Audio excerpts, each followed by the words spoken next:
सबों को जय यीशु ख्रिस्त में मेरे प्रिय भाइयों एवं बहनों।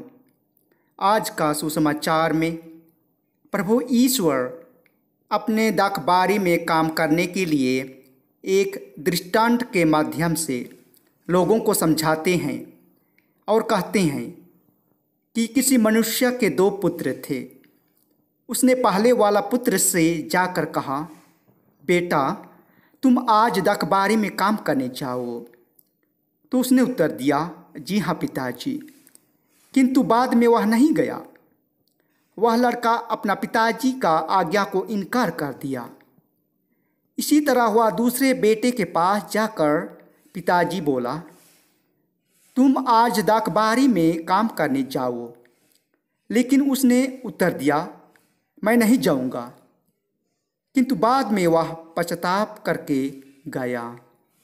प्रिय भाइयों, ये 2 पुत्रों का दृष्टांत इस सुसमाचार में जो हम लोग सुने, वह व्यक्तिगत जीवन का एक घटना हो सकता है। यह घटना हमारे परिवार का एक कहानी भी हो सकता है, और यह हमारे गांव घर का सिलसिले चली आ रही हमारे दैनिक जीवन का एक दुखमय घटना स्थल भी हो सकता है, जिसे हम दिनों दिन सुनते आ रहे हैं और महसूस भी करते आ रहे हैं कि यह घटना बड़ा ही अफसोस की बात है। प्रिय भाइयों, यदि हम लोग का परिवार में कोई बेटा या बेटी माँ और पिताजी का आज्ञा को नहीं सुनता है और नहीं मानता है तो बहुत दुख लगता है ना। हमें चिंता हो जाती है कि आगे क्या होगा और क्या करेगा। इस प्रकार का सोच विचार हमारे जीवन को लगातार दुख देकर बीमार का शिकार बना देती है। इसलिए हम अपने जीवन में कुछ भी करने के लिए नहीं पाते हैं, क्योंकि वह हमेशा उस बेटा या बेटी का दुखमय घटना चिंता से डुबा देती है और हमें अपने जीवन में खुशी और शांति नहीं मिलती है। वैसे ही प्रिय भाइयों एवं बहनों, यदि हम ईश्वर की आज्ञा को उल्लंघन कर पाप करके दूर चले जाते हैं तो पिता ईश्वर के लिए कितना दुख लगता होगा, है ना। इस बात पर हम कभी गौरव भी नहीं करते हैं और अपना सुंदर जीवन को हम दुखमय या नरक बना देते हैं। लेकिन प्रिय भाइयों, प्रभु ईश्वर इन सब बातों पर कोई परवाह नहीं करते हैं। वह हमेशा हम लोगों को पापों से बचाने के लिए लगातार दिन और रात इस वचन के द्वारा शिक्षा देते हैं और अंत में अपना जीवन को भी क्रूस में बलिदान कर देते हैं। प्रिय भाइयों, यदि कोई मनुष्य किसी का आज्ञा को नहीं मानता और नहीं सुनता है तो वह उसका रिश्ता और संबंध को तोड़ देता है। वह धीरे धीरे व्यक्तिगत संबंध से वंचित होकर सामाजिक एवं पारिवारिक जीवन के स्तर के लोगों से भी दूर चला जाता है और परिवार के सारे प्यारे सदस्यों से भी अलग होकर अकेलेपन का जीवन का जिंदगी बिताता है, जहाँ पर किसी से ना प्यार मिलता है और ना साथ मिलता है। जिंदगी में एक खोयापन का जीवन महसूस करता है।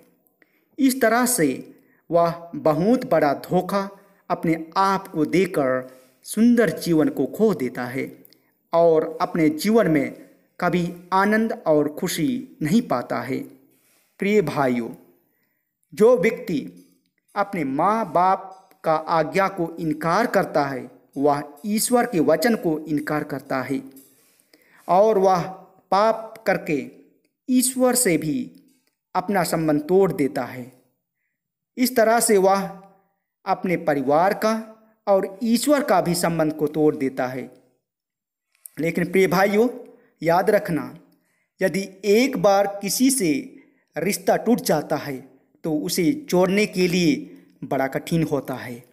भले ही यह संबंध थोड़ा समय के लिए टूटता है या लंबा समय के लिए, जब एक बार टूटता है तो जीवन का सांस टूटने के बराबर होता है। इस तरह से वह अपना जीवन साथी का संबंध को भी तोड़कर बेचैन का जिंदगी व्यतीत करता है, जिसमें ना किसी मानव जाति का प्रेम मिलता है और ना ईश्वर से प्यार मिलता है। प्रिय भाइयों, यही एक समय है अपने जीवन को मनन चिंतन करने के लिए। यही एक अवसर है प्रभु ईश्वर के साथ फिर एक बार टूटा हुआ संबंध को जोड़ने के लिए। यदि हम अपने गुनाहों को छोड़कर सारे हृदय से पश्चाताप करेंगे तो जरूर पिता ईश्वर हमें अपना बेटा या बेटी स्वीकार करेगा, जैसा कि उड़ाव पुत्र के जीवन में हुआ था। वह अपने परिवारों से अलग होकर दूर चला गया था और मौज मस्ती किया, लेकिन बाद में वह अपना गुनाहों को महसूस किया और वह फिर से घर वापस आकर अपने पिताजी से गले लगाकर उनसे मेल मिलाप किया और उन्हें बड़े प्रेम से अपना बेटा स्वीकार करके आनंद और खुशी मनाया। प्रिय भाइयों, आज वही प्रेमी पिता हम सभी पापी मनुष्यों को स्वागत कर रहा है। जो व्यक्ति माँ और पिताजी का और ईश्वर का संबंध को तोड़कर दूर चला गया है, उसको वापस आने के लिए इंतजार कर रहा है। क्या हम भी उसके लिए तैयार हैं या नहीं?